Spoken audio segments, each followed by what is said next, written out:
백내장은 시기의 차이는 있지만 이제 누구에게나 살아가면서 인생 어느 시점에서는 이제 겪는 질병인데요. 비록 이제 흔한 질병이긴 하지만 조금 나이가 있으신 분들이 주로 수술을 받으시거나 치료를 받으시기 때문에 잘못된 정보가 또 여기저기 퍼져 있는 경우도 있습니다. 그래서 오늘은 백내장에 대한 올바른 정보를 전달하고 제가 진료 시에 많이 받는 질문들을 추려서 말씀드리고자 합니다.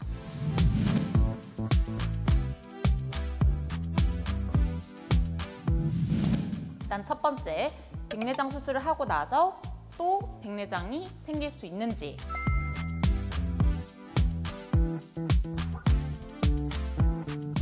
우리 눈이 이렇게 생겼는데 이제 맨 앞을 각막이라고 하고요. 눈 안쪽에 이렇게 수정체가 있고 눈 뒤에 망막이랑 시신경이 있는데 이 수정체가 이렇게 하얗게 되거나 아니면 이렇게 노랗게 되는 게 백내장입니다. 백내장 수술은 이렇게 백내장이 생긴 수정체를 제거를 하고 인공수정체를 집어넣는 수술을 백내장 수술이라고 하고요. 가끔 환자분들 중에서는 인공수정체를 삽입하고 몇 년 후 인공수정체를 교체를 해야 하는지에 대해서 물어보시는 분들이 있습니다. 사실 수술 전 검사를 올바르게 해서 알맞은 도수로 알맞은 위치에 인공수정체를 잘 삽입한 경우에는 이 인공수정체는 반영구적으로 사용이 가능하므로 한번 삽입된 인공수정체를 교체하는 경우는 매우 드뭅니다. 다만 후발 백내장이라고 해서 백내장 수술 후에 수개월에서 수년 이후에 백내장이 다시 생긴 것처럼 시력이 약간 뿌옇게 되는 증상이 생길 수도 있습니다. 후발 백내장은 백내장이 실제 재발을 하는 것이 아니고 전에 백내장을 감싸고 있던 주머니에 단백질이나 상피세포가 증식하면서 생기는 증상으로 후발 백내장이 생기게 된다면 백내장 수술을 다시 하는 것이 아니라 인공수정체를 싸고 있는 뿌옇게 된 주머니를 레이저로 없애는 치료를 할 수가 있습니다. 후발 백내장이 심하셨던 분들은 후발 백내장 치료하고 나서도 백내장 수술을 다시 받은 것처럼 앞이 잘 보인다 라고 하는 분들도 간혹 있으십니다. 두 번째 질문, 양쪽 눈에 다른 종류의 인공수정체를 삽입해도 되는지에 대한 질문인데요.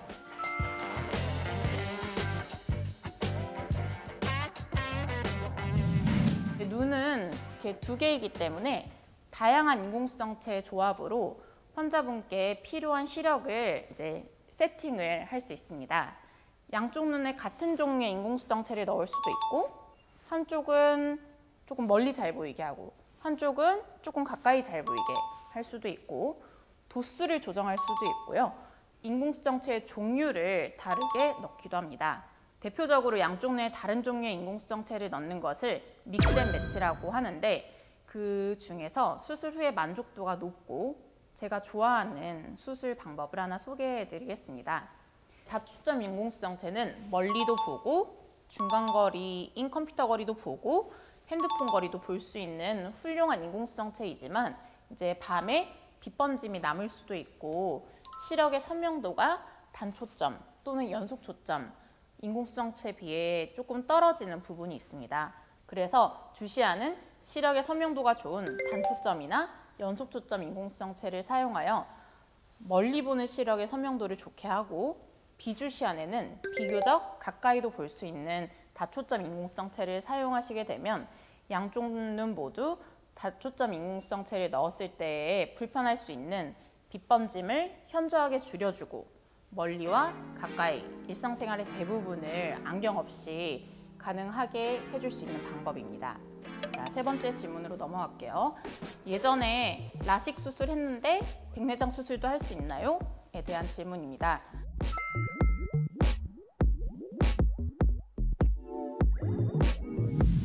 우리 눈은 맨 앞에 이렇게 투명한 부분이 각막, 그리고 눈 안쪽에 조금 더 안쪽에 이렇게 수정체가 있는데 라식 수술을 하는 부분이 이 맨 앞에 있는 각막을 깎아서 절삭해서 하는 수술 방법이고요.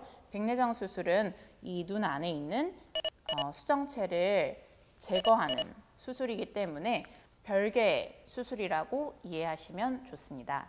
다만 과거에 라식이나 라섹 등의 시력 교정술을 시행받았던 눈은 백내장 수술을 할 때 조금 더 고려할 사항들이 많이 있습니다. 오늘 크게 두 가지에 대해서 이제 얘기를 해드릴게요. 백내장 수술을 할 때 백내장을 제거를 하고 원래 수정체의 역할을 대체해 줄 수 있는 인공수정체를 넣게 되는데 환자 개개인에 맞는 도수를 계산해서 산출을 합니다. 그런데 이제 과거에 라식이나 라섹 등의 수술을 받으셨던 환자분들은 백내장 수술할 때 인공수정체의 도수를 예측하는 정확도가 상대적으로는 조금 떨어지는 편입니다. 그리고 두 번째로 과거 시력 교정술이 얼마나 깨끗하게 되어 있는지의 여부에 따라 눈에 넣는 인공수정체의 종류가 이제 제한이 되실 수 있습니다. 과거에 수술을 받으셨던 라식 수술이 각막의 센터가 잘 예쁘게 깎여 있다면 다초점 인공수정체를 넣으실 수도 있지만 중심부가 이탈된 이제 각막 절상면을 갖고 있으신 분들은 안타깝지만 다초점 인공수정체를 집어 넣으셨을 때 시력 만족도가 굉장히 떨어질 수 있고 시력의 질적인 부분을 되돌릴 수 없을 수도 있습니다. 그렇기 때문에 환자분의 안과 주치 선생님과 잘 상담을 하셔서 결정을 하시길 바랍니다. 네 번째, 예전에 백내장 수술을 했는데 단초점 인공수정체를 넣으신 분이에요. 이제 다시 혹시나 저는 다초점 인공수정체로 바꿔서 넣을 수 있느냐라는 질문을 간혹 오셔서 하십니다.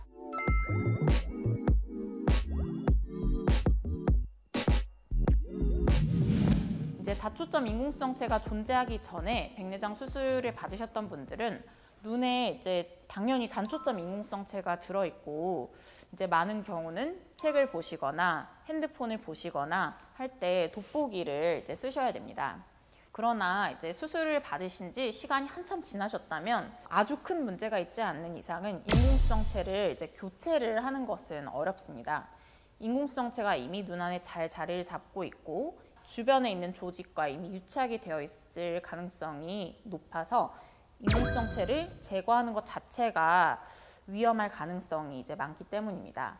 이때 고려를 할 수 있는 방법으로는 기존 단초점 렌즈 위에 다초점 렌즈의 기능을 해주는 렌즈를 추가로 삽입을 하는 방법을 고려해 볼 수 있겠습니다. 다섯 번째, 백내장 수술하고 난시가 남았는데 이제 시력이 덜 나오신다. 이게 괜찮냐에 대한 질문입니다.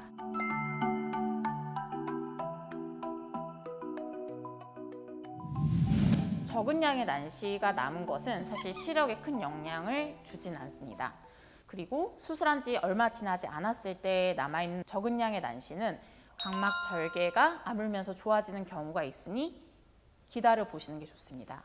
그리고 두 번째, 이제 난시가 많이 남아 있거나 수술을 하고 어느 정도 시간이 흘렀는데도 남아있는 난시는 시력에 영향을 줄 수가 있는데 난시 안경을 써서 교정이 되거나 수술한 지 아주 오래 시간이 지나지 않았다면 원래 넣었던 인공수정체를 제거를 하고 난시 교정용 인공수정체를 넣는 방법을 고려해 보실 수 있겠습니다.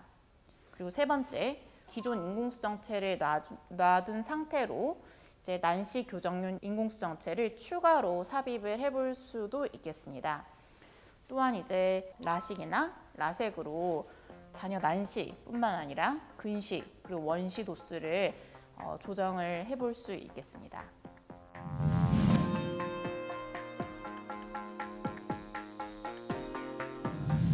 우리 눈에는 카메라의 렌즈 역할을 하는 수정체가 있습니다. 백내장은 이 수정체에 혼탁이 생겨서 시력이 떨어지고 뿌옇게 보이게 되는 증상의 질환입니다. 가장 흔한 원인은 노화가 진행되면서 수정체의 투명성이 떨어져서 시력이 떨어지게 되는 것입니다. 외상이나 다른 안과 질환에 연결돼서 젊은 층에서도 백내장이 발생하는 경우가 있지만 보통은 50대 때부터 노화 때문에 환자의 수가 급격하게 늘어나게 됩니다.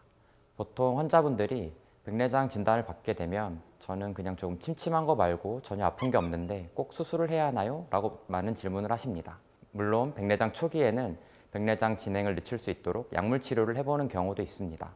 하지만 이런 약물 치료를 한다고 하더라도 이미 발생한 백내장을 없앨 수는 없고 진행 속도를 좀 늦추다 뿐이지 결국엔 진행을 하기 때문에 시력이 떨어져서 불편하게 되신다면 결국에는 수술만이 유일한 치료법입니다. 그렇다면 백내장 수술을 과연 언제 받는 것이 가장 좋을까요? 최근에는 수술 장비와 방법이 많이 발전해서 수술도 그렇게 힘들지 않고 회복 기간도 빠르기 때문에 조기에 수술을 권해드리는 편이긴 합니다. 하지만 환자분께서 일상생활에 시력 저하로 불편감이 없으시다면 급하게 수술을 받으실 필요는 없습니다. 보통은 환자분들이 일상생활에 불편하시게 되면 그때가 수술 적기라고 보통 설명드리고 있습니다. 하지만 백내장이 너무 진행하고 나서 수술하게 되면 수술 과정 중에 합병증이 생길 수도 있고 회복 과정도 길어질 수도 있기 때문에 적절한 시기에 수술을 받으시는 것이 가장 좋습니다. 특히 백내장은 눈에 통증이 없고 시력 감소 외에는 별다른 증상이 없기 때문에 간단하게 노안이나 눈의 피로라고 생각하시고 지나치시는 경우도 많습니다. 백내장의 대표적인 증상은 침침하고 뿌옇게 보이는 현상, 눈부심이나 빛번짐, 한쪽 눈으로 볼 때 사물이 겹쳐 보이거나 둘러 보이는 현상, 그리고 밝은 곳보다 어두운 곳에서 사물이 더 잘 보이는 현상 등이 있습니다. 자가 진단으로 의심을 해볼 수는 있지만 정확한 안과 진료 없이는 진단이 힘들기 때문에 백내장의 골든타임을 놓치지 않고 적절한 시기에 치료를 하기 위해서는 정기적인 안과 검진을 받는 게 중요하다고 생각합니다. 백내장 수술은 혼탁해진 수정체를 제거하고 새로운 인공 수정체를 삽입하는 방법으로 진행됩니다. 과정을 좀 더 자세히 살펴보면 각막 절개창을 만들고 수정체를 둘러싼 주머니인 수정체 낭을 동그랗게 절개한 뒤 혼탁해진 수정체를 흡입하고 마지막으로 인공 수정체를 삽입하는 과정으로 진행됩니다. 이때 인공 수정체는 환자분의 생활 패턴이나 직업 등을 충분히 고려하고 그에 적합한 종류를 선택하는 것이 바람직합니다.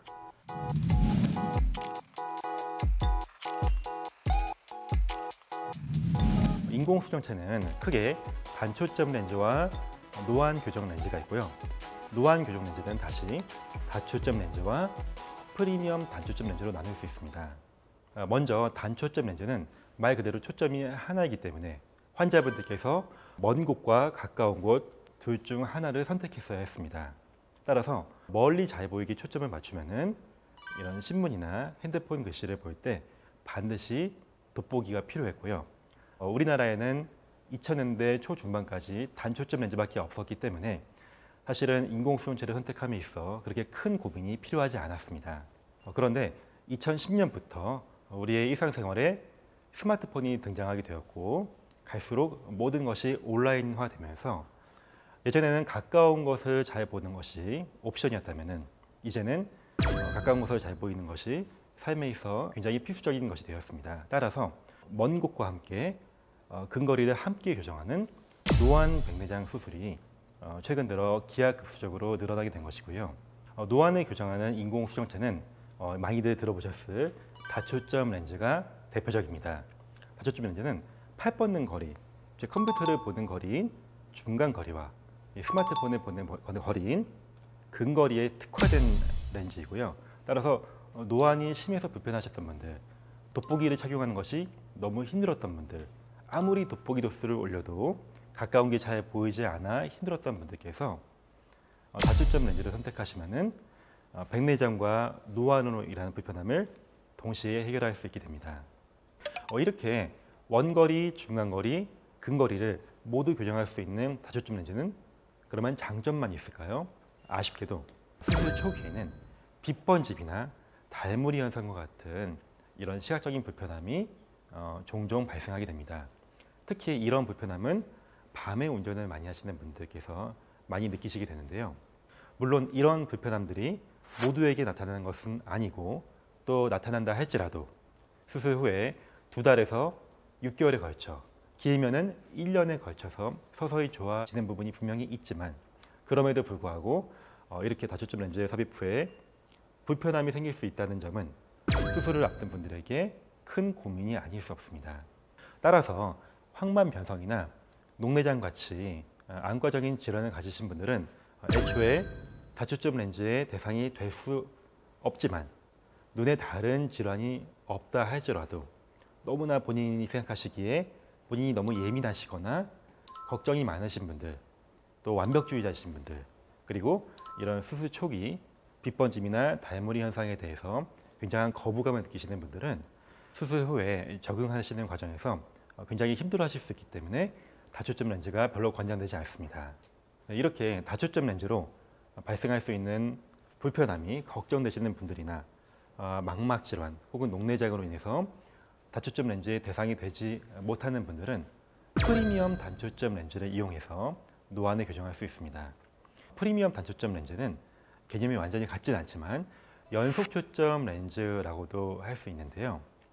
일반 단초점 렌즈와 같이 수술 후에 빛번짐은 거의 없으면서도 초점 거리가 이제 쭉 연장되어서 중간 거리 그리고 어느 정도의 근거리 시력이 개선이 되는 노안을 교정할 수 있는 렌즈이기 때문입니다.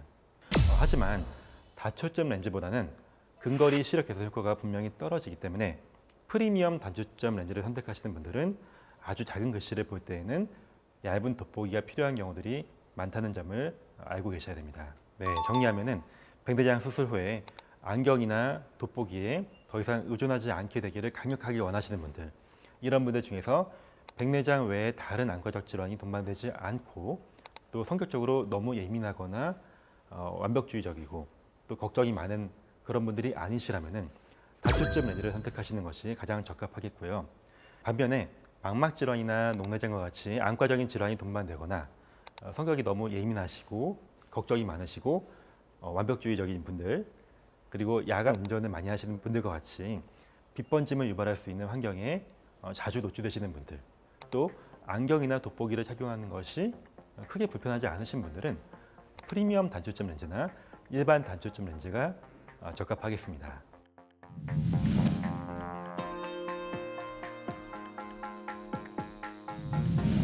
네, 먼저 수술 전에는 4가지를 기억하시면 되겠는데요. 고혈압약, 당뇨약처럼 드시던 약은 계속 드시고 오는 것이 좋습니다. 안과 수술을 할 때는 굉장한 긴장감이 유발되기 때문에 혈압도 평소보다 더 많이 오를 수 있고 스트레스를 유발하는 상황 속에서 혈당도 많이 오르게 되기 때문이고요. 또 백내장 수술은 출혈 위험이 없는 수술이기 때문에 아스피린과 같이 피를 묽게 하는 약은 대부분 유지를 하면서 수술을 합니다. 하지만 이 부분은 주치 선생님과 잘 상의를 해서 필요시에는 며칠 정도 끊게 되는 경우도 있다는 걸 기억하시면 좋겠습니다. 네, 두 번째는 백내장 수술 후에 4일에서 5일 정도는 눈에 물이 닿지 않아야 되기 때문에 수술 전에 미리 깨끗하게 세안을 하시고 샤워나 목욕을 미리 하고 오시는 것을 권장드리고요. 또 다음으로 수술하기 3일 전부터는 금주하시는 것이 좋고, 마지막으로 수술 당일날 병원에 내원하실 때에는 반드시 보호자와 함께 내원하셔 안전하게 이동하시고 귀가하실 것을 권장드립니다. 수술 당일에 병원에 방문하시면은 당일에도 몇 가지 검사와 함께 혈압 맥박을 측정해서 수술하기에 안전한 컨디션인지를 확인하게 됩니다. 그리고 눈동자를 크게 하는 산동제를 점안하게 되는데요. 백내장 수술을 안전하게 하기 위해서는 동공이 충분히 커져야 하기 때문에 이렇게 산동제를 점안하는 과정은 매우 중요하다고 할 수 있겠습니다. 이제 수술실에 들어가 가운을 입으시고 수술 베드에 누우시면은 눈 주변을 소독하고 점안 마취제를 넣게 됩니다. 현대 백내장 수술은 대부분 안약을 이용한 점안 마취를 통해 이루어지는데요. 백내장 수술 자체가 굉장히 심한 통증을 유발하는 수술이 아니고 또 소요되는 시간도 20-30분 내외로 비교적 짧고요. 또 무엇보다 점안 마취제의 효과가 생각보다 강력하고 오래 지속이 되기 때문에 백내장 수술 중에 심한 통증이 유발될까 봐 걱정하실 필요는 없을 것 같습니다. 다만 수술 중에는 고개를 크게 움직이시거나 손을 올리시거나 혹은 심한 기침을 하시는 등의 이런 비교적 큰 움직임들은 위험을 초래할 수 있기 때문에 만약에 수술 중간에 불편함을 느끼신다면 미리 움직이지 마시고 의료진에게 먼저 말씀을 해주시면 적절한 조치를 취해 주실 것입니다.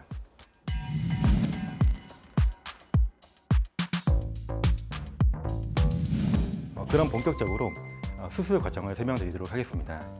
백내장 수술은 멸균된 환경에서 개검기, 즉 눈꺼풀을 벌려 고정한 상태에서 진행을 하게 됩니다. 먼저 혼탁해진 수정체, 즉 백내장에 접근하기 위해서 2에서 3mm 정도 미세하게 각막을 절개하게 됩니다.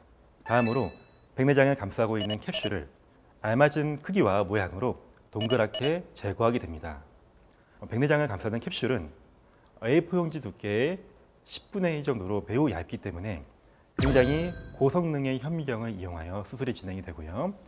이 첫 번째 단계와 두 번째 단계가 제대로 진행되지 않으면 그 다음 단계가 매우 어려워지고 수술의 결과가 좋지 않기 때문에 첫 번째 각막 절개, 두 번째 캡슐 제거, 이 두 단계가 수술 과정 중에 가장 중요한 과정이라고 할 수 있겠습니다.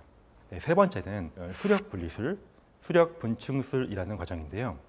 쉽게 말해 단단한 백내장을 물로 약간 불려서 쉽게 제거 가능한 상태로 만들어주는 것입니다. 네, 이제 내용물인 백내장을 초음파로 제거하게 되는데요. 네, 한정된 공간에서 상대적으로 부피가 큰 백내장을 제거하려다 보니 백내장을 조각조각 내서 제거하게 되고요. 백내장 수술 중에 가장 많은 시간이 걸리는 단계이고 또 이 과정에서 크고 작은 기계음이 발생하기 때문에 수술 과정에서 혹시나 소음이 발생하더라도 너무 놀라지 마시길 바라겠습니다. 네, 백내장이 잘 제거되었다면 마지막으로 인공수정체를 삽입하게 되는데요.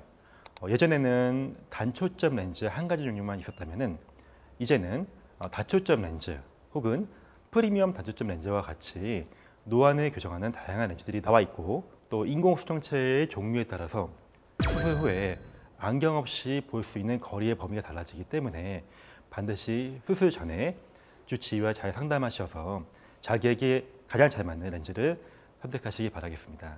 이렇게 수술이 잘 무사히 끝나게 되면요. 눈을 보호하는 안대를 붙이고 회복실로 이동을 하게 되는데요. 수술을 하면서 굉장한 긴장감이 유발되셨기 때문에 혈압과 맥박이 안정될 때까지 반드시 몇 시간 동안 안정하셔야 되고요. 또 수술 후에 바로 움직이시게 되면은 수술 상처가 벌어질 수도 있고 그에 따라 감염이 될 수도 있고요.